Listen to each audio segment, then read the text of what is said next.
Fury should not lose to Jake Paul. His name's Fury.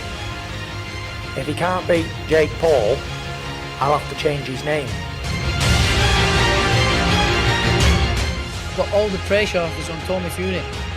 He's a YouTube fighter. That's what this man is. I am a proper fighter from a fighting family. You know, I've got aspirations of winning world titles. If you're the real deal, then people will see that.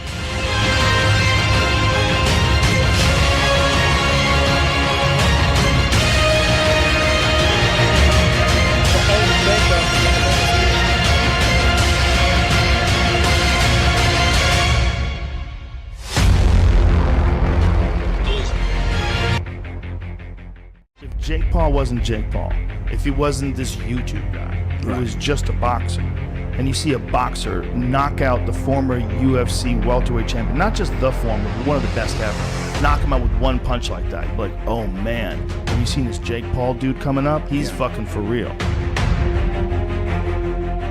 He looks like a real boxer. He looks like a real boxer. He doesn't look like a guy who's attempting boxing. The feints, the foot movement, the way he lands shots, he fights like a boxer. He doesn't fight like a guy who's trying to box in a celebrity boxing match. You're not fighting boxers.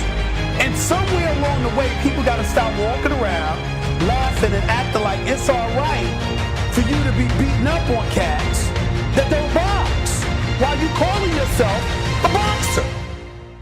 Who do you want next? I think Tommy Fury is probably the top of that list. Skilled, he's undefeated, and he's a real boxer. Tommy Fury's a decent boxer with a big last name. And he's the brother of Tyson Fury and the family, and they're steeped in boxing.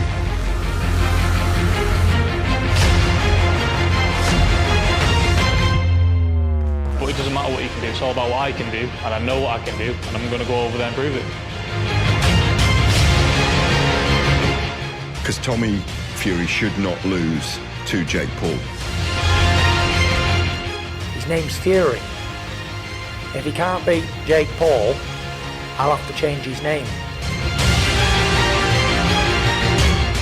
Got all the pressure is on Tommy Fury. He's a YouTube fighter. That's what this man is. I am a proper fighter from a fighting family. You know, I've got aspirations of winning world titles. If you're the real deal, then people will see that.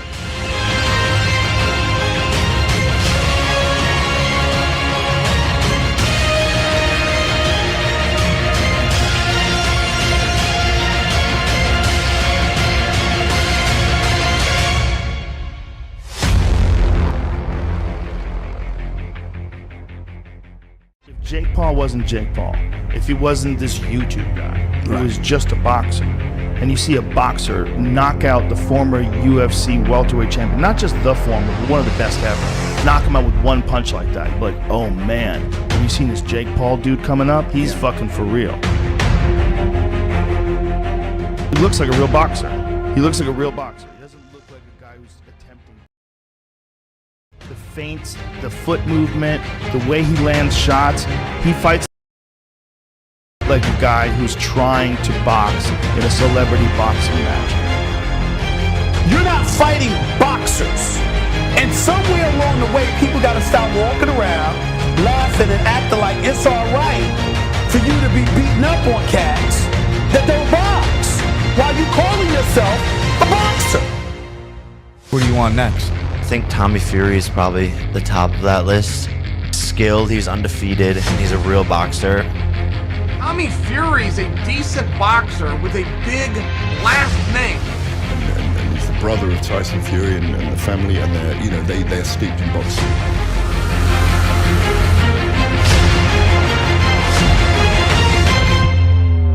But it doesn't matter what you can do, it's all about what I can do, and I know what I can do, and I'm going to go over there and prove it.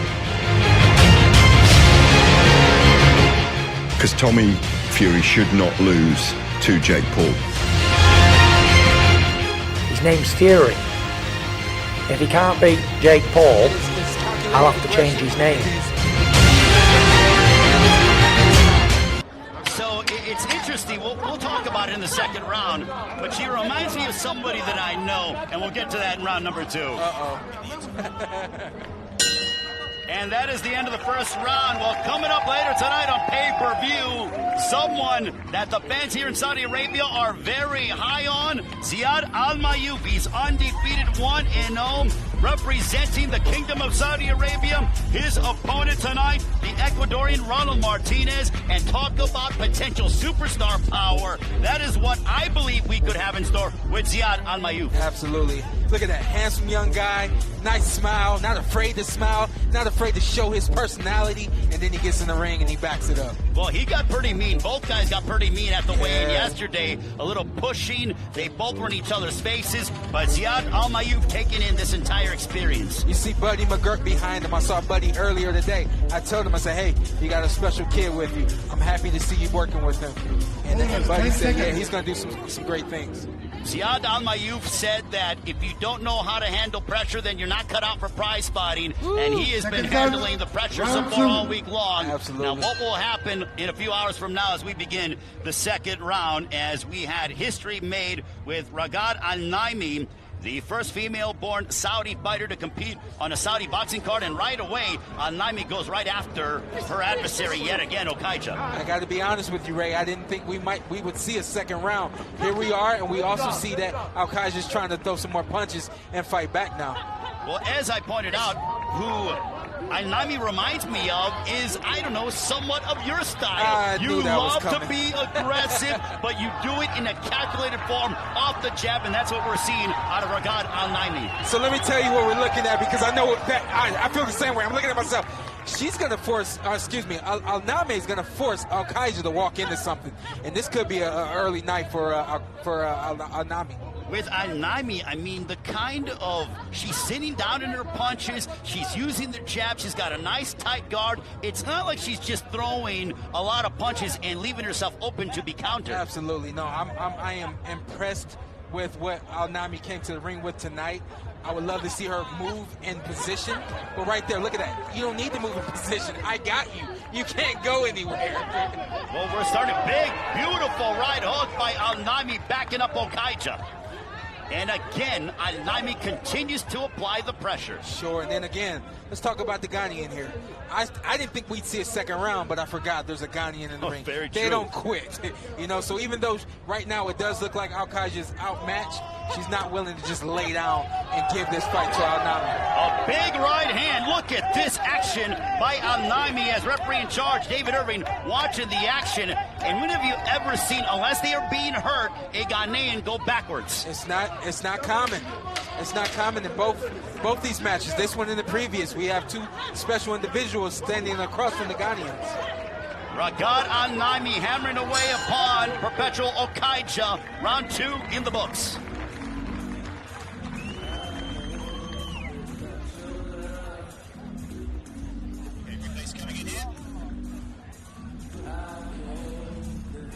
Look at this right here. There's the hook, the punches that Al-Qaeda is always going to walk into, punching around the gloves. That's impressive right there for Al-Naimi, to know the punch around the gloves, a punch around the guards. Look at that right there. And what Al-Qaeda has to do right there is get low, get underneath those punches. Not much defense coming from Al-Qaeda, which is why the fight's not going her way. With all the pressure on Ragad Al-Naimi, she is acting like it's just another day at the office. Yeah, she's very calm. She's breathing. She's breathing like it's nothing. And she's just taking the fight to Al-Qaeda. A beautiful evening here in Diriyah with Ragad Al-Naimi and Perpetual Okaija matching up the final round between these two combatants. And right away, Al-Naimi looks like she's getting ready for a track meet. She can't wait to go right after Okaija, as she has in the first two stanzas. I tell you what, man, that is a warrior right there. Al-Naimi. All right, here, let's be honest. Debut. We know that she has some amateur background, but she didn't start fighting until she was 23. But what I'm looking at right now is someone who's willing to do whatever it takes, not only to win, but to survive and live in this sport for quite some time. And you could not tell me, based on her style, that Al-Naimi has just started boxing at age 23. She looks like she had a deep and extensive background. Hey, well, you know what? Here's the thing. I think Al-Nami hasn't had enough experience to know that, hey, it's okay to take a step back, you know?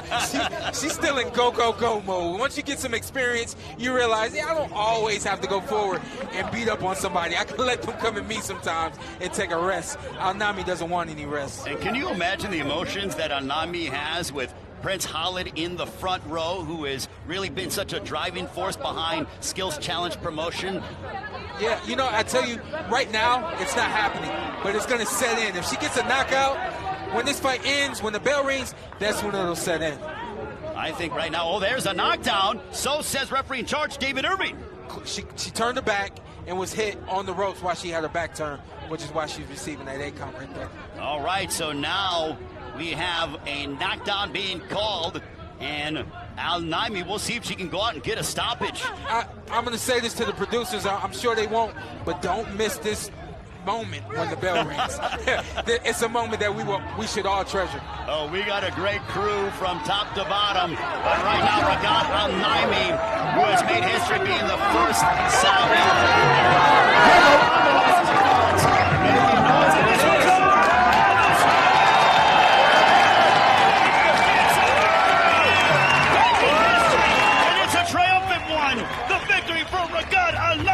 as she stops the Ghanaian Perpetual Okaija. Beautiful, beautiful.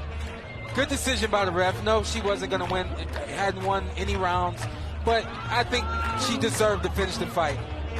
Well, it's a beautiful night here in the Kingdom of Saudi Arabia, but it was evident that Al-Nami turned up the heat in that third round. She turned up the heat every round. I don't think she ever even turned it up. I think it was just high to begin with, you know. Al-Nami is especially to see her do this right here. I'm looking forward to see what she has next for her in the future.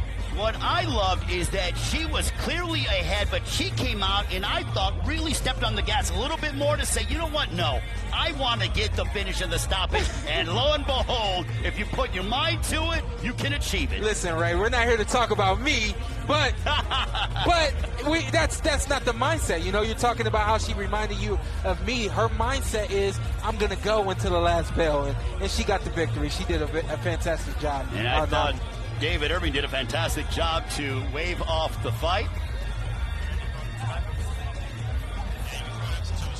And now to make it all official, once again, here's the ring announcer, Thomas Schreiber.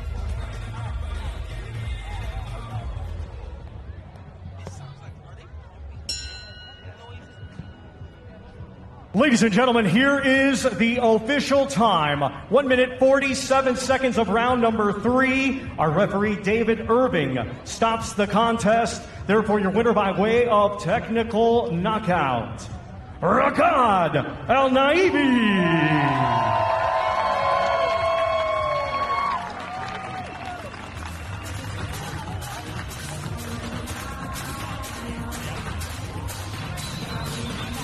Al-Naibi with the victory tonight, making history, the first Saudi-born female to fight here, and she gets it done by stoppage tonight, guys. What do you think about the decision? I thought it was a good decision by the referee. I thought the corner could have pulled the Qaeda at the end of the second round because she was throwing out distress flares from quite early, to be honest. She was under the cosh from early on in the fight, but fair play to her. She stuck it out, and it would have been nice for her to hear the final bell, but she was just under the gun, Larry, right from the beginning, because Ragad Al-Naibi is aggressive, she's strong, she hasn't had that many amateur fights, just 6, and I think she's suited to pro boxing because of the way she goes about it. Well, Al-Naibi, what she proved was, I'm coming forward, I don't care what's happening, I'm active this whole way. She showed a certain level of aggression to let the world know, and also to let the competitor know that she's here to win this fight at home on the Kingdom of Saudi Arabia's ground. So when it comes down to female boxing in the Kingdom of in the Kingdom of Saudi Arabia, female boxing is here to stay. And it's impressive to me, too, that this is the second time in the 3 of the fight cards that they have had here in Saudi Arabia that they have featured a women's bout. That goes to show how progressive they want to be here as well, not just with boxing, but making sure that the female presence is involved as well, much like they do in the UK in a very, very big way. Yeah, absolutely. It was Ramla Ali boxed in Jeddah last August, and I know that she treated that as the honour and privilege that it was. And this was a big night. You know, we were here for a bit of history tonight, and it's always nice to be at ringside for that. She had her sister in the corner, outstanding choice of walk-on music. Inni Kamosi, Here Comes the Hot Stepper, took me back to the days of Prince Nassim Hamed. You know, I love stuff like that. There's a bit of showbiz about it too. The entertainment is a big part of this game for them, but what we have to be able to realize is women boxing at this moment is at an all-time high. You got Clarissa Shields showing that she's the dominant fighter at her weight. She wants to fight anyone. And then we have, you know, Serena. You got Serena everywhere fighting everybody that's able to be fought. So as long as they continue to endorse her and give her an opportunity, I can promise you we'll see her for a long time coming. I couldn't agree with you more. It sounds like they're really behind her, and as they are women's boxing here in Saudi Arabia as well. Now, the co-main event tonight is a fight that could headline on its own anywhere else around the world. Badu Jack taking on Alumbe Makabu is looking to become a 3-weight world champion, but he has to take the belt from the champ. But the champ says himself he is coming for blood here in Saudi Arabia. Ilunga Makabu, the current WBC champion, will take on the challenger, Badu Jack. I'm 100% sure I will return back home with my family. I'm going to put on a show for Diriyah. This is for the world title. This one is the one.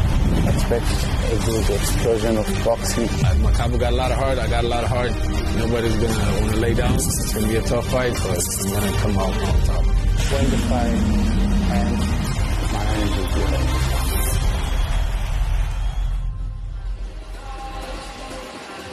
Makabu versus Jack for the WBC Cruiserweight title is the co-main event tonight, and will be on just before Jake Paul and Tommy Fury. Another great fight to look forward to. Ray and Sean, are you excited about that one? You better believe it, Christina, because these two guys are going to go at it, as you eloquently talked about. That fight could main event anywhere in the world. The champion, Ilunga Makabu, coming in. He's been mean all week, Sean. He's been mean all week. I'm not used to that, Makabu, so I'm excited to see what he's going to bring to the ring. I think he's going to go right at Badu Jack. Could be a bad decision by him, because Badu Jack has packing power in both hands, can box. It's going to make the most of this 18-foot ring. So we got a great one ahead of us in the co-main. Makabu has won 10 straight since losing at the hands of Tony Bellew years ago, as he will be making his 3rd title defense here tonight in the Kingdom of Saudi Arabia. And you can look at his demeanor. He's all business heading into his 3rd championship defense. Ever since he's fought Tony Bellew, he has grown up. That is a grown man now, and he's ready to handle grown man business, which is what he's got ahead of him tonight. But he will have his hands full tonight against Badu Jack the Ripper, who looks to become a 3-division world champion. But now we get ready for something that the fans love to see. It's always exciting heavyweight division. As we prepare for our next matchup between Salman Hamada and Philip Sampson here in the Kingdom of Saudi Arabia. Later tonight, it'll be Jake Paul and Tommy Fury on pay-per-view. But now it's the heavyweights. Here is Thomas Schreiber. Ladies and gentlemen, at this time, let's first welcome to the ring, fighting tonight out of the blue corner, Philip Sampson.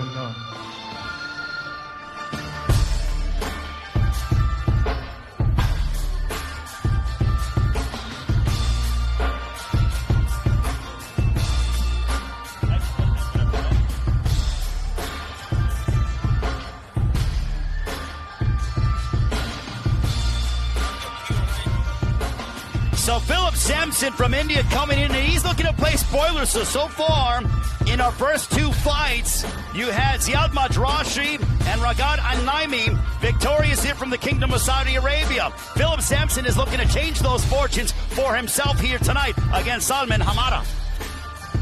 Much more possible in this matchup. I think you got 2 guys right here that have more experience than the 2 previous matches that we saw. So much more competitive fight ahead of us. Well, Philip Sampson coming in from India, knowing that obviously he will not get a favorable reception from the fans here in Diriyah, but I don't think he cares too much. I do not think he cares much either. I think that he is ready to handle the business. And he said he came here to take home a win. Well, he's very loose and relaxed as we await his opponent. And now let's welcome to the ring, fighting tonight out of the red corner, Salman Hamada.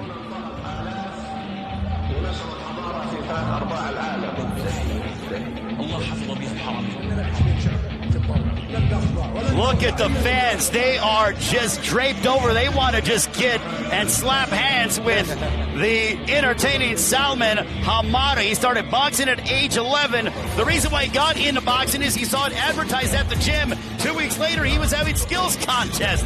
My goodness, an extensive amateur career. 80 fights, won 90% of them. A Saudi champion from light welterweight all the way up to light at heavyweight. Looking forward to this guy. I've seen him walking around the hotel. We've had a couple of moments to speak. Big guy, strong guy. He looks to be, and he's fit. He's in shape. Look at him. It's going to be a good fight. He's a specimen, I got to tell you. I mean, I think he has that new age heavyweight frame that we are seeing within the sport of boxing. Agreed. Primarily, I kept looking at him and trying to get close to him to figure out what weight are you? You know, so he's a thinner, longer heavyweight, like you just said. A lot of guys are becoming. Well, let's see what is in store. Salman Hamada and Philip Sampson, the heavyweights, front and center here in Diriyah. As we get set for that, we are moments away from our matchup. And now let's set it up to ring announcer. Here is Thomas Schreiber. Ladies and gentlemen, we continue in the light heavyweight division. Our 3 judges assigned are Gary Kitanoski of the UK, Mike Hale of the UK, and Mary Jean Kupkuban of the Philippines. Our referee in charge, third man in the ring, will be David Irving of Ireland. Introducing to you first, fighting tonight out of the blue corner. He comes to the ring. He's a YouTube fighter. That's what this man is. I am a proper fighter from a fighting family. You know, I've got aspirations of winning world titles. India. The real deal. Gentlemen, please welcome Philip Sampson. And his opponent across the ring, fighting tonight out of the red corner. He comes to the ring wearing multicolored trunks and weighed in at 176.2 pounds. Hailing from Qatif, Saudi Arabia, ladies and gentlemen, here is Salman Hamada.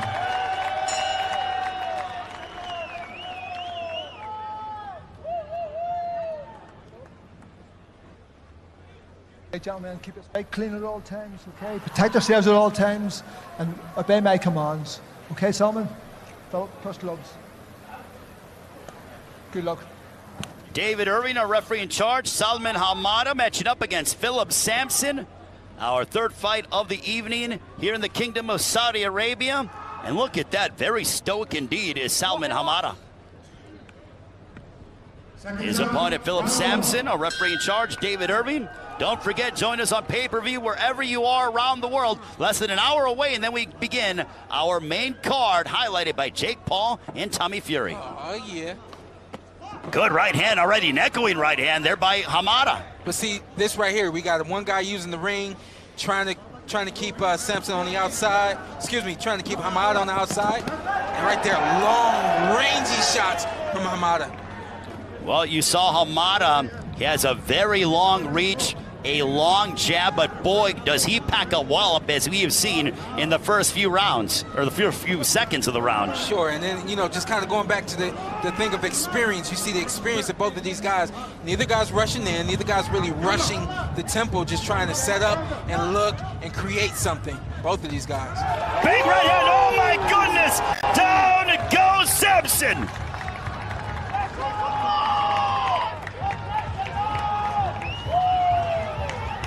Yeah, that's what you call precision. Hamada got proper leverage behind that. And that is it. It is over. Oh, wow. In quick fashion, Salman Hamada, before the hometown faithful here in Saudi Arabia, ends the night of Philip Sampson.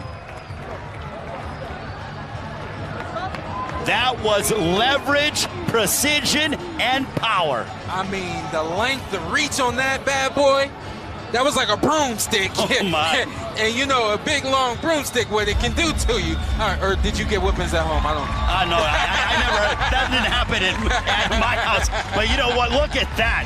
I mean, he is a very strong individual. Absolutely. Salman Hamada, much to the delight of the fans here in Diriyah, as he will no doubt make them smile. Applause indeed. And he has a bright future, does Salman Hamada. Big stoppage there in his debut. Again, a long, heavy, straight right hand with great precision on it. That was, you know, I do it, good 20 seconds, 30 seconds. Look at this right here. And it was all set up by that straight jab, and then right there, the hook and the straight right hand. I mean, the leverage on that bad boy. I know we'll get another look at it right here. Look at this. The hook, come around the glove. Let me tap you back into that right hand, and then it's just right there, straight line. And then he threw an uppercut to boot. Boom! Look at that. Speaking of uppercuts, guess who's going to be in the house? We've seen him all week long. Who? Iron Mike Tyson will be here in the Kingdom of Saudi Arabia. Why am I acting surprised like I didn't know that? Yeah, I mean, I think you guys have been hanging out a little bit. Yeah, we've been hanging out. And apparently this guy has had a conversation or two with Mike. A nice right hand, again, right here. The hook to send you back into the right hand. Straight right hand on the chin. And then here comes the Iron Mike uppercut. Boom. Ooh, boy. That is a jaw rattler. Well, and then real quick, because he fell into the ropes after a shot, that's why that's ruled a knockdown. Victory for Salman Hamada. To make it all official, here is Thomas Schreiber. Ladies and gentlemen, here is the official time. 1 minute, 9 seconds of round number 1. Our referee, David Irving, stops the contest. Therefore, your winner by way of technical knockout, Salman Hamada.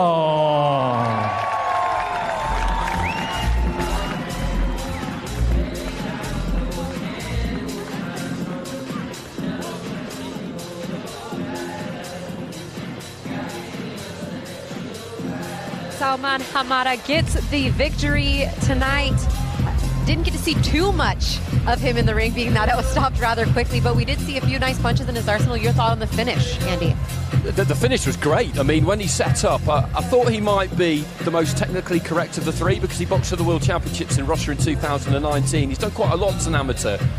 When I saw him set up, Larry, he's in and out with the feet, high guards, waving that lead left hand around. I thought we were in for a bit of a fencing contest maybe, but we weren't. Well, you know, I was super excited for a number of reasons. I'm going to tell you, this has to be the most exciting fight I've seen. I'm looking forward to seeing the great things he can do in the future. But when he came out, I thought he was going to use his range, box a little bit. But he came up, sat on his punches, and delivered that right hand. And, man, did he get the job done. So I'm looking forward to seeing him in future fights. And showed a bit of that killer instinct with that uppercut to finish the job as well. So well done for the local Saudi fighter. They are 3-0 so far tonight in our first 3 fights. Now, beyond the 2 co-main events tonight, there is one man who has been set, some to believe, that would set this arena on fire. Sayed Al-Mayouf only has 1 fight on his record. It was last year on the undercard of Joshua Usyk here in Saudi Arabia. He won that night. He captured the hearts of a nation, and now he's pretty much become the great hope of Saudi Arabian boxing, and he seems to be thriving quite well under the pressure.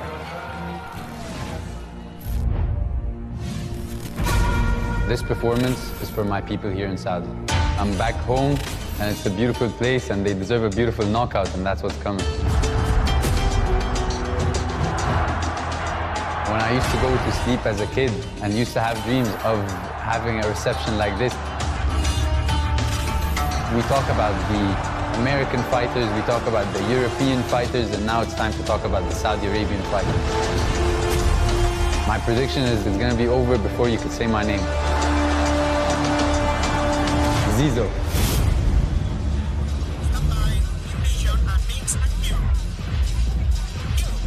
And we are back here in the Kingdom of Saudi Arabia. There you saw a preview on what you can expect for Ziad Al-Mayouf. And Sean, there are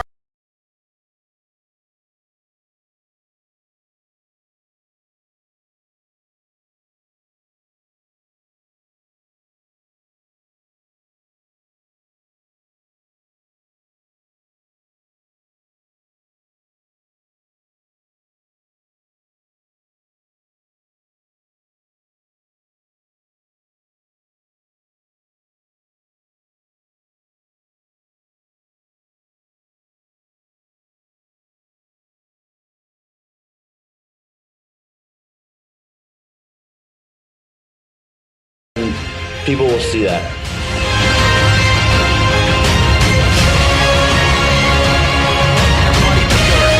Before he got to Buddy, he spent time training at the Wildcard Boxing Gym because what he knew of boxing was that of the great Manny Pacquiao, and he knew that Freddie Roach trained Manny Pacquiao. Then he got to Wildcard, found out that, hey, they said, listen, go study the jab of Buddy McGirt. That's how he found Buddy McGirt to be his trainer. It's the greatest story that you can have right now in the sport of boxing. You got a young guy who loves the sport, wants to get better, has quickly just kind of gotten better and improved overnight, it would seem. He's got a great guy behind him, and Buddy McGirt, who's been through it all, both as a professional himself, and then outside of the ring as a coach. I mean, I think that those two are a match made in heaven, and I can't wait to see what's next for Zizo. He has the style outside the ring, inside the ring, and he gives me one of the best quotes that I've ever heard. He said, I am God-gifted and heavy-fisted, and my goodness, was he heavy-fisted in his last outing in Jeddah. Heavy-fisted. I don't think he overestimates himself. I think he is real.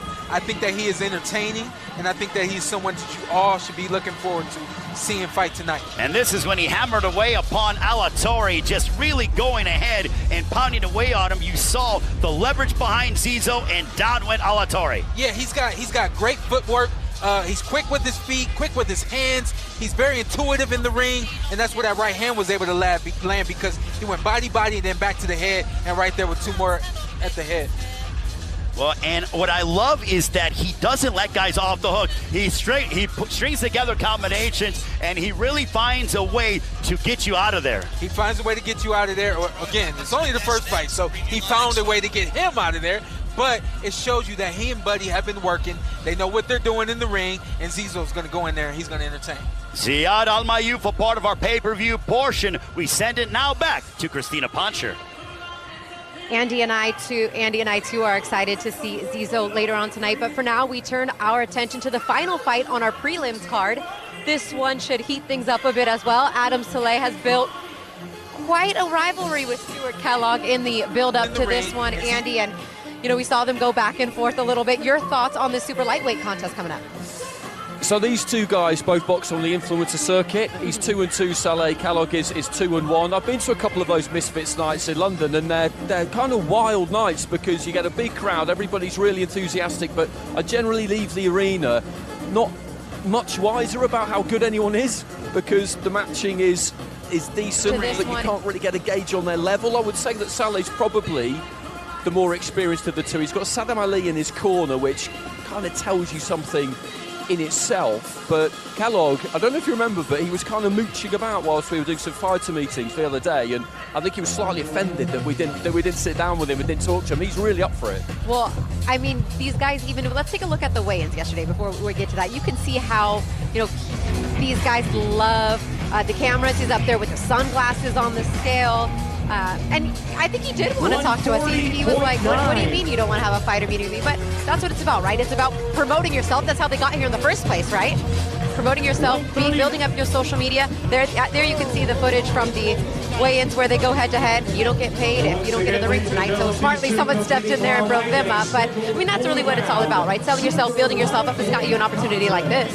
Yeah, absolutely. And that definitely is something that professional boxing, that week over week in, week out, can learn from the influencers, because these two, they're not really claiming to be proper boxers, if you like. Correct, they're not really claiming that, but they're amazing at building their profile. They're amazing at selling themselves, and there's so much to be said for that. I get the impression that Saleh, who we're looking at here, just maybe takes the whole thing a little bit more seriously. Right on cue, Stuart Kellogg, who calls himself Evil Hero, by the way, which is a bit of an oxymoron, but never mind. He's wearing sunglasses, working the pads back there with Coach Stafford, Andrew Stafford, who I've caught doing a bit of training with Radio Raheem. Maybe he fancies an outing on the influencer circuit. He'd qualify, wouldn't he? I think if our partner, Coach Larry Wade, could wear his sunglasses while he's up here at the desk, he would put him on too much like him. But nonetheless, let's send it into the ring now to get our next bout on with our ring announcer, Thomas Schreiber. Ladies and gentlemen, at this time, let's first welcome to the ring, fighting tonight out of the blue corner, known as the evil hero, Stuart Kellogg.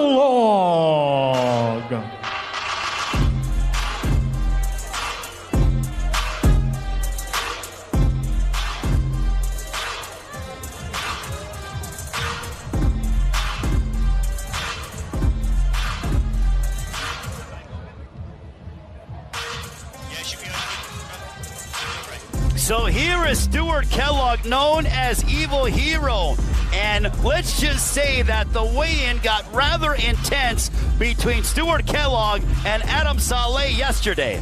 I'm still stuck on Stuart Kellogg having the nickname Evil. Evil Hero.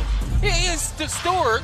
What are you talking about, Stuart? I mean, maybe that is his moniker that sort of gets him ready for battle, much like I'm going to go back a little bit. Angel Man Freddy, back when he fought in the mid-90s, he was known as El Diablo. Yeah. Maybe that's something that psychs him up and prepares him to get inside the ring. All right, Ray, way to tame me.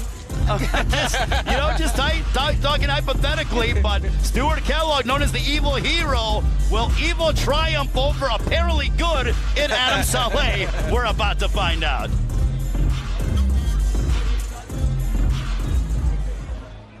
And now let's welcome to the ring, fighting tonight out of the red corner, Adam Saleh.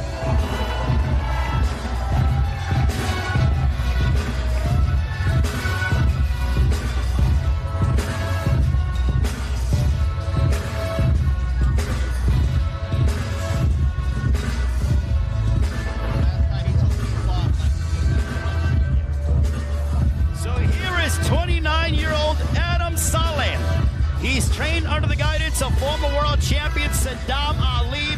He had a draw in his last outing back on September 10th against Landon McBroom, but Adam Saleh feels that a victory is his destiny here tonight in Saudi Arabia. It's hard to bet against New York. You know, he's coming from New York. He's got Saddam Ali in his corner, and I know he's ready to right that wrong that he's got on his record, that one behind the O and the other O. And he does have a draw on his dossier, Coach Wade, but it was because he was not fighting in his proper weight class. Well, that's what I talked to him about earlier, and they gave me the insight that he fought 15 to 20 pounds over his weight, and now he feels comfortable. He prepared for this fight. Him and his coach believe this is a great opportunity for him to show up and show out. Well, Adam Saleh said that it means so much for him to be fighting here in the Kingdom of Saudi Arabia and Diriyah, because he is going to put on a show for all the fans. And lo and behold, I love his ring attire. You know that he's going to come. He has a very quality, terrific technical skills. And will he be able to impose his will upon Stuart Kellogg?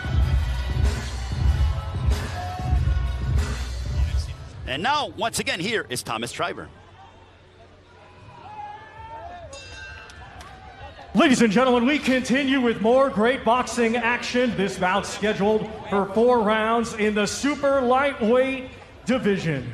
Our 3 judges assigned will be Gary Kitanaski of the UK, Mike Hale of the UK, and Omar Mintun of Mexico.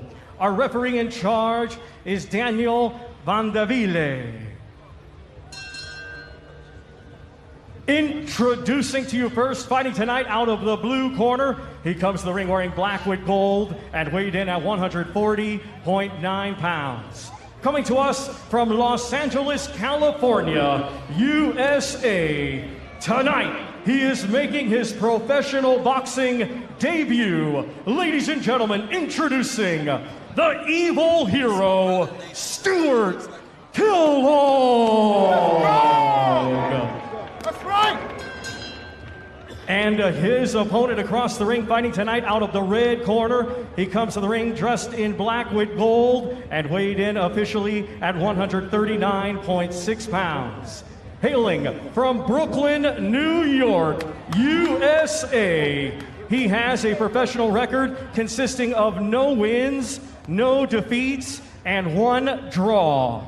Ladies and gentlemen, he is a popular influencer turned boxer. Ladies and gentlemen, here is Adam Saleh.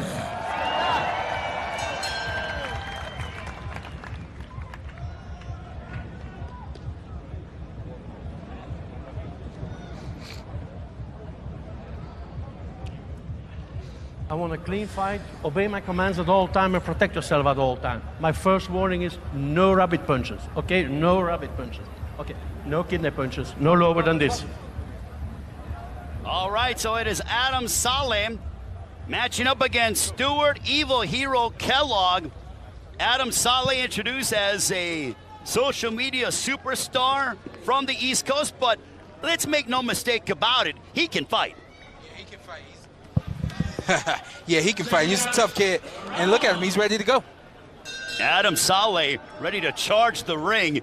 And also, when you have Saddam Ali training you, the former world champion, a guy who beat the legendary, the Hall of Famer, Miguel Cotto, you know that Saddam is not going to put his name behind somebody that doesn't use and train properly and is ready for combat. Absolutely, yeah. You talk about this guy being a social media guy. Yeah, it's that, which probably has some sort of attraction, but Saddam knows what he's looking at. He knows that this kid's athletic, and you can see it right here. He's moving his feet, and he's taking his time with this fight.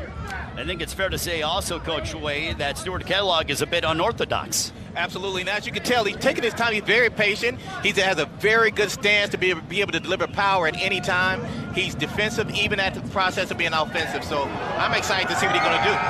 Good right hand there by Adam Saleh, backing up none other than Stuart Kellogg. Good double jab there. I like the placement of the jab and some body work with an overhand right by Saleh. Good body work right there by Saleh. Adam Saleh settling in, but he is setting a pace that it's very interesting to see if Kellogg can keep up with it. A nice little uppercut that just missed by Kellogg right there. So interesting to see right there. He just kind of mixed up his punch selection right there. Adam Saleh looks to be very relaxed. Absolutely. As he battles Stuart Kellogg, round one. This one scheduled for big right hand. Adam Saleh, that right hand seems to be an issue by Stuart Kellogg as he was sort of shaking it, might have hurt himself. Second time I've seen him shake the glove now, so he's definitely hurt. That hand is hurt. We'll see what he does to weather this. We'll see if Saleh is swarming him, and that's exactly what he's doing. Kellogg tying up with Adam Saleh. Saleh definitely throwing punches with ill intentions. He's really trying to hurt this guy and get him out of here. Good right hand to the body. As you saw Kellogg grimacing from the body shot and also shaking out that right hand, clear indication that he might have some issues with it, time being called. Right here, I like what the refs did. I could see that he was concerned. I could see that he was paying attention, and that's what you want. Now I just need the ref to take him to the right corner. Daniel Vandelay, they are checking the right hand of Stuart Kellogg. And action will continue, so Evil Hero will continue his matchup against Adam Saleh. Look at that. So much for the feeling out process in the opening round. Listen, we are definitely going to get some exchanges right here, and a lot like the main event. Who's going to get who first? A jab backing up Stuart Kellogg. Adam Saleh came in very good physical shape. This is his second pro fight, looking for victory number one. His first fight a draw in September against Landon McBroom. You know, as a fighter, you can sense, you can tell when the opposite fighter is disinterested in the fight. I can see that the Evil Hero right now, he's disinterested. He doesn't want the work that's about to come to him. You see him turning his head. It's only a matter of time before this fight is over. Adam Saleh sitting down in his punches, a right hand followed by a left hook. Stuart Kellogg in some trouble as we head to the end of the first round. Well, we mentioned that the stars will be out here in Diriyah, in the Kingdom of Saudi Arabia, as the first round draws to a close. We mentioned that Deontay Wilder will be making an appearance as Stuart Kellogg being looked at by the physicians. And I think his corner is waving it off. They have got the attention of the referee. And this one is over. So Adam Saleh gets a victory. Saleh looks to be, he's excited, he's happy, but it's a little bit of a premature. He's like, well, you know, I wanted to compete more and put on the show. Yeah, he definitely wanted to put on the show. I think the fans deserved more. Not really sure exactly what happened with Stuart Kellogg. Just looked like he hurt his hand. and obviously he looks disappointed as well. It's the shoulder. Maybe is it the shoulder or the hand? Well, even though Saleh is disappointed, I think it was only a foregone conclusion before he was going to end the fight. He was mixing up his attack. Absolutely. You could tell that halfway through he was like, I'm hurting. I don't want any more of these problems. And I can promise you, Adam Saleh was like, I want to be able to prove to the world I still have it. That last fight didn't mean a lot, and I want to prove it tonight. So he did a great job in that one round. I just wish we could have saw more. Looks like right here, I don't know, I'm seeing two things. I'm seeing number one, looks like he could have hurt his shoulder. Then he went for his elbow right there. I don't know. This is an interesting one right here. But this is what I do know. Keep these guys apart. All right? A lot of energy and testosterone built up in the build-up for this fight right here. They didn't get it out, okay? So you cannot afford for these guys to go to the back room together and see one another. Even though Salah won the fight, even though he's got his hands raised and things like that, he definitely has a sour taste in his mouth because he didn't get it all out. So keep these guys distance. I know that Saleh's probably of the mindset, and just by his demeanor, almost like it was a bittersweet victory, but at the end of the day, a win's a win. No matter how you get it, it's important just to be able to get in the win column. Absolutely. You don't come this far to not win. So to have the opportunity to win, even though it may have been stopped a little prematurely, you have to go away happy with that. I tell you what, I've been wrong all night, man. Look at Salah. He looking out for him. And I was wrong about Alamia earlier. I thought she was going to break down and cry. She's too tough for that. I've been wrong twice tonight, but it was the shoulder, so I did get that right. You know who's not wrong? A ring announcer, Thomas Triber.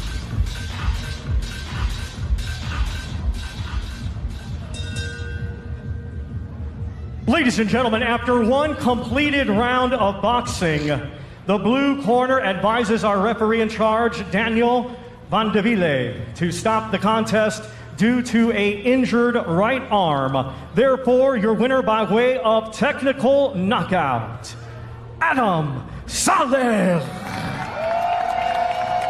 So he finally gets his first professional victory. Adam Saleh, 1 win, no losses, 1 draw. Saleh, his first win as a pro. Sean, what does that first W as a pro mean to you? Well, this W right here, what it means for Saleh is he needs to get back in the ring and to get those shorts wet, get some sweat up in him, get some blood on him, or something like that. He looked good.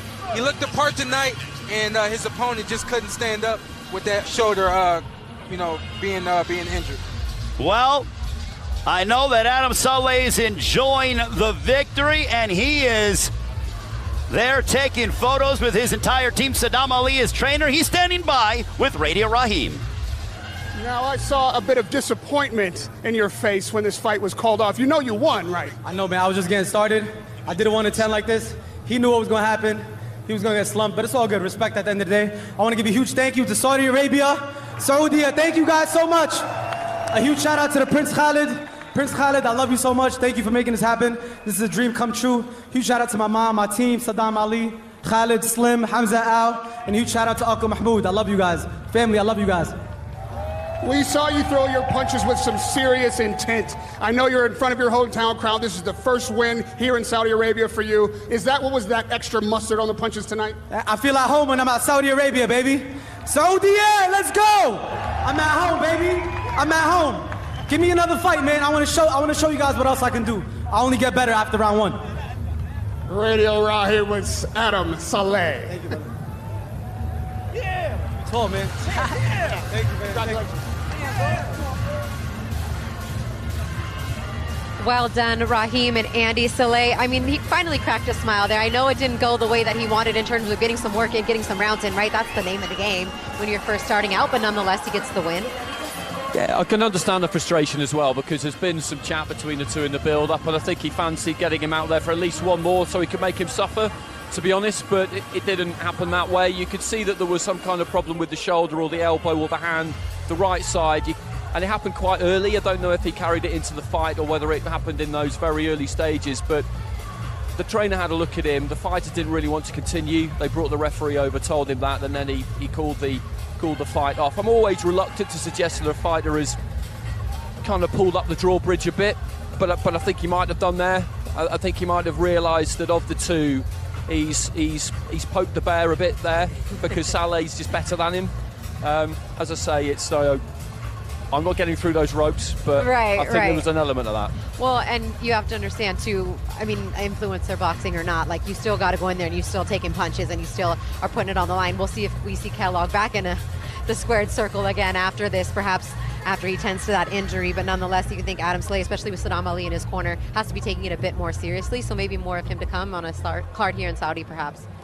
Yeah, I thought he looked pretty good. You look at the way he was set up. He's obviously drilling hard in the gym. He's got somebody coaching him who was, as Sean said and Ray, he's not going to waste his time with somebody who isn't going to show up. That's the first thing that's required, isn't it? You've been to hundreds of gyms and you've got to show up and work hard every time you go, or trainers just won't waste their time on you because that's what they'll feel it is.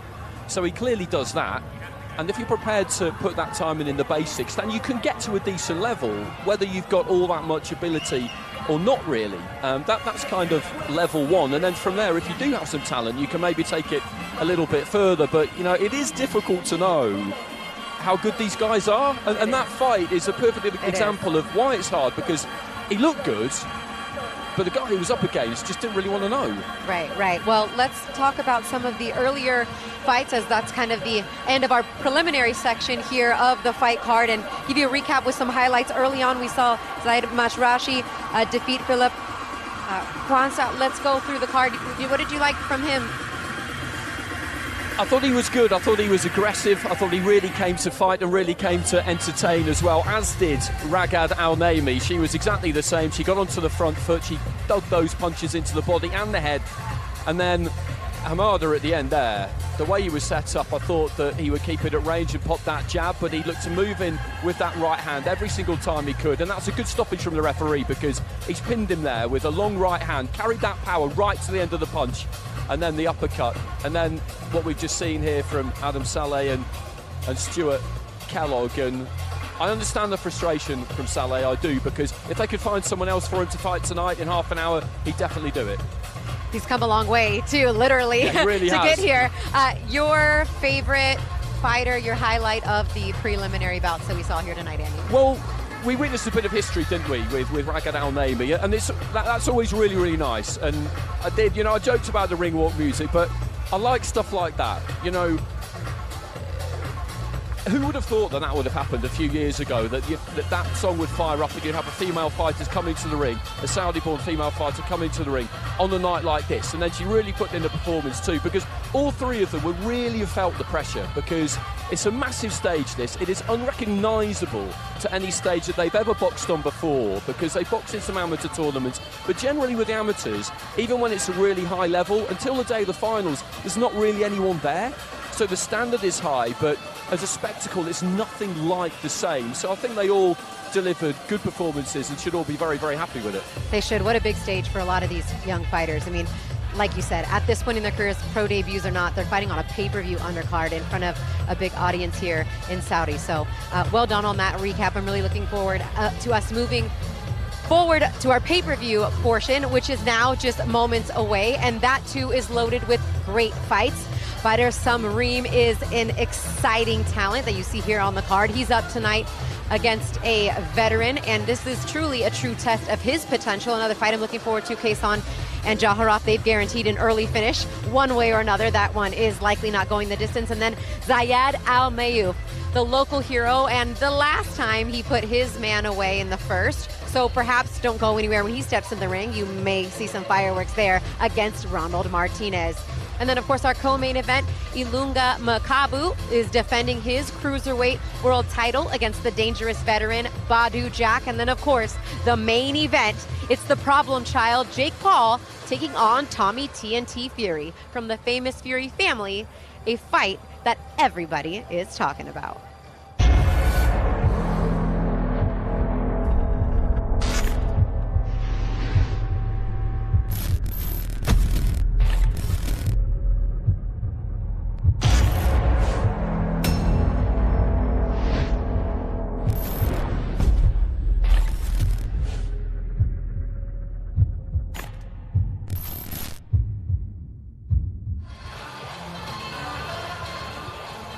And the stars are in the building here in the Kingdom of Saudi Arabia. There is Mike Tyson. You've seen him in the videos on social media all week long. He has been talking to the media, talking to fans, talking to friends, and this guy has friends everywhere he goes. The Gypsy King, Tyson Fury, is also in the building, the WBC World Heavyweight Champion.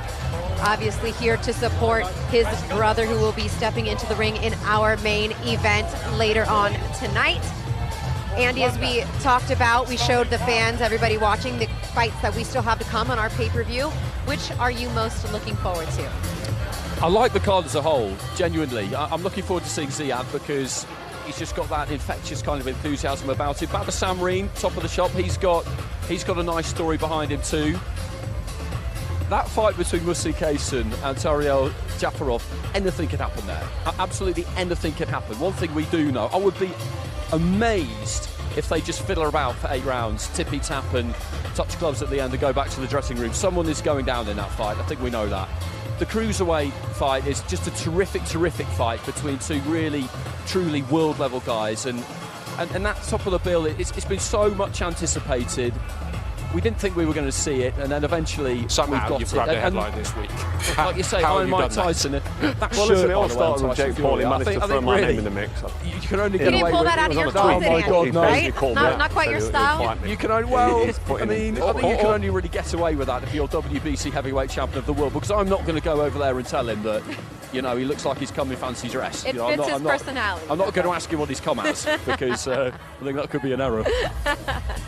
So pretty much every fight has something to offer coming up on this pay-per-view. So make sure you join us, make sure you buy the pay-per-view wherever you are, and thank you for your company, of course, on this preliminary show. And be sure to follow us on our pay-per-view, which is headlined, as Andy just mentioned, with an explosive fight between Jake Paul and Tommy Fury. We hope to see you there in just a few minutes' time. So bye for now. He's got to go in there and he's got to win this fight. And if he doesn't, he's banging trouble, because he's talked good as well. He's been talking really, really confident, like, as if to totally dismiss Tommy Fury at British level. I don't know. I don't know what the guys think, but British. If to say that Tommy Fury would win a British title tomorrow would be a tall order. So that's the level we're talking.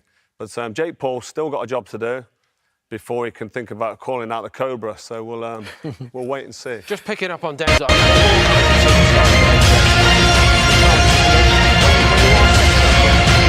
The all-time leading names in the heavyweight division, as an example. He is here, and there are many others. Mike Tyson's making his way in now. And of course, Tyson Fury is going to be there to see his little brother tonight, and the entire Tyson Fury team, the Fury family, all around this car. That's another big element in this tonight. He has got to carry the family prestige on his shoulders tonight, young Tommy, hasn't he? Absolutely. Tommy Fury's got all the pressure. I mean, he's got to go in there and he's got to win this fight. And if he doesn't, he's banging trouble, because he's talked good as well. He's been talking really, really confident, like, as if to totally dismiss Jake Paul, which I don't think he should be doing, because anybody who's your size, height, and got reach on you and can actually throw punches over 8 rounds, family prestige on his shoulders tonight. They've got a chance. They've at least got a puncher's chance. So Tommy really needs to be on his A game. He needs to put in a career best performance to win this fight. He needs to put this joke shop to sleep as soon as he can, sooner rather than later. We said to you, if you would come on the show, would you give us some clear-cut opinions regardless? Thank you very much. We're already into that territory. And we've also got a fight that is, I know, made for you. The co-main event, really. It's the WBC Cruiserweight title defence by a proper warrior, Ilunga Makubu, and another proper warrior against him, Badr Jack. Now, tonight, Jack actually bids to become a 3-weight world champion. And one of the titles he's held, Carl, was actually yours, wasn't it? That's right, yeah. Super middle? Super middle, yeah. I mean, he's fought George Groves and James DeGale in my division. He got the win over George Groves after I beat Groves a couple of times. I don't know if I ever told you about the one at Wembley.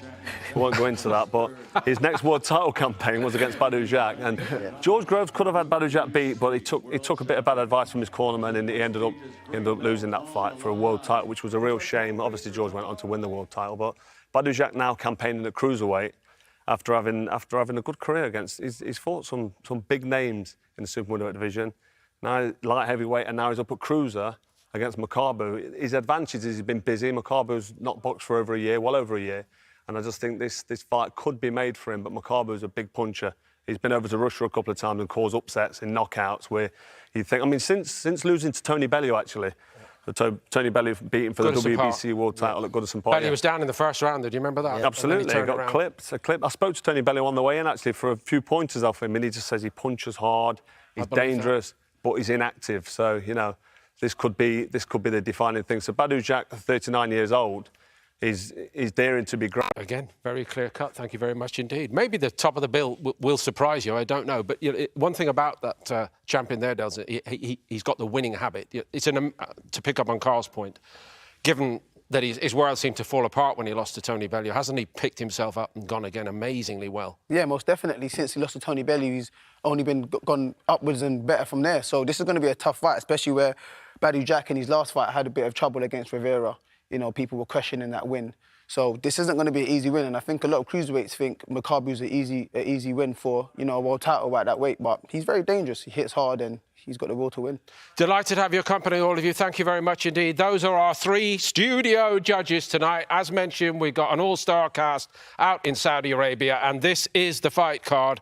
We'll start at super lightweight with Jordan's Badou Samrain up against the Romanian Viorel Simeon, and that's another old pro who's earned a ticket on a night like this, I may add. Then we move up to cruiserweight itself with Musin Kaysen. He is the brother of the former world heavyweight champion Hasim Rahman, who produced one of the great